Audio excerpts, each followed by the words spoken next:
अस्सलामु अलैकुम वरहमतुल्लाहि वबरकातुहू। एक लाजवाब और इंतहाई पुरअसर तहरीर। मेरा ये यकीन है कि अगर आप एक दफ़ा इस तहरीर को आखिर तक सुन लें तो आपकी ज़िंदगी में छोटा सा इनकलाब ज़रूर आएगा। एक नौजवान ने दरवेश से दुआ करने को कहा। दरवेश ने नौजवान के कंधे पर हाथ रखकर और बड़े जज्ब से दुआ दी, अल्लाह तुझे आसानियाँ बांटने की तौफीक अता फरमाए। दुआ लेने वाले ने हैरत से कहा, हज़रत अल्हम्दुलिल्लाह, हम माल पाक करने के लिए हर साल वक्त पर ज़कात निकालते हैं, बलाओं के टालने के लिए हस्बे ज़रूरत सदका भी देते हैं, उसके अलावा मुलाजिमीन की ज़रूरत का भी ख्याल रखते हैं। हमारे काम वाली का एक बच्चा है जिसकी तालीम का ख़र्चा हमने उठा रखा है। अल्लाह की तौफीक से हम तो काफ़ी आसानियाँ बांट चुके हैं।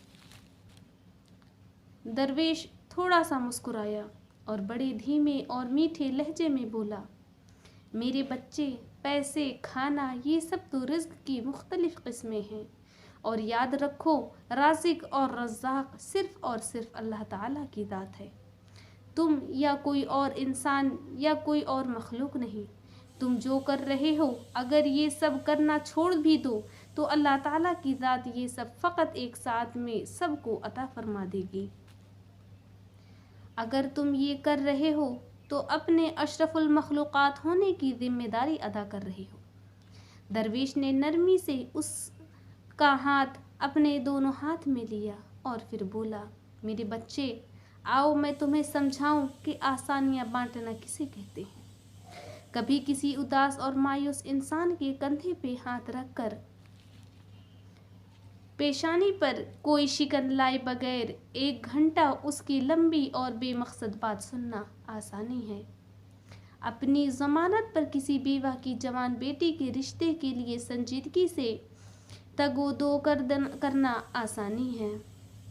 सुबह दफ्तर जाते हुए अपने बच्चों के साथ मोहल्ले के किसी यतीम बच्चे की स्कूल ले जाने की जिम्मेदारी लेना ये आसानी है।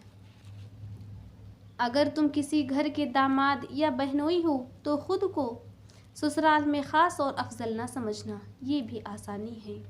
गुस्से में बिफरे किसी आदमी की कड़वी, कसैली और गलत बात को नरमी से बर्दाश्त करना, ये भी इंसानी है, ये भी आसानी है।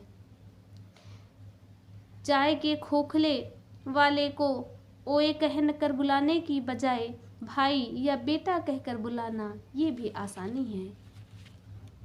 गली मोहल्ले में ठेले वाले से बहस मुबाहसे से बचकर ख़रीदारी करना, ये भी आसानी है। तुम्हारा अपने दफ्तर, मार्केट या फैक्ट्री के चौकीदार और छोटे मुलाजिमीन को सलाम में पहल करना, दोस्तों की तरह गर्मजोशी से मिलना, कुछ देर रुककर उनसे उनके बच्चों का हाल पूछना, ये भी आसानी है। अस्पताल में अपने मरीज़ के बराबर वाले बिस्तर के अनजान मरीज़ के पास बैठकर उसका हाल पूछना और उसे तसल्ली देना, ये भी आसानी है। ट्रैफिक इशारे पर तुम्हारी गाड़ी के आगे खड़े शख्स को हॉर्न न देना जिसकी मोटरसाइकिल बंद हो गई हो, समझो तो ये आसानी है। दरवेश ने हैरत में डूबे हुए नौजवान को शफ़क़त से सर पर हाथ फेरा और सिलसिले कलाम जारी रखते हुए दोबारा मुतवज्जा करते हुए कहा, बेटा जी, तुम आसानी फैलाने का काम घर से क्यों नहीं शुरू करते?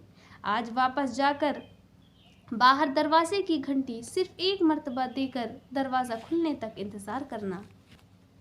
आज से बाप की डांट ऐसे सुनना जैसे मोबाइल पर गाने सुनते हो। आज से माँ के पहली आवाज़ पर जहाँ कहीं हो फ़ौरन उनके पास पहुँच जाया करना। अब तुम्हें दूसरी आवाज़ देने की नौबत ना आए। आइंदा से बीवी की गलती पर सबके सामने उसको डांट टपट मत करना। सालन अच्छा ना लगे तो दस्तरखान पर हर्फ शिकायत बुलंद ना करना। कभी कपड़े ठीक से इस्त्री ना हो तो खुद इस्त्री दुरुस्त कर लेना। मेरे बेटे, एक बात याद रखना, ज़िंदगी तुम्हारी मोहताज नहीं, तुम ज़िंदगी के मोहताज हो। मंजिल की फ़िक्र छोड़ो, अपना और दूसरों का रास्ता आसान बनाओ। इंशाअल्लाह ताला मंजिल खुद ही मिल जाएगी। آئیں صدقے دل سے دعا کریں کہ اللہ تعالیٰ میری اس چھوٹی سی کوشش کو کامیاب بنانے کے لیے میرے چینل لسن قرآن اینڈ احادیث کو لائک شیئر سبسکرائب کرنا نہ بھولیں۔ جزاکم اللہ۔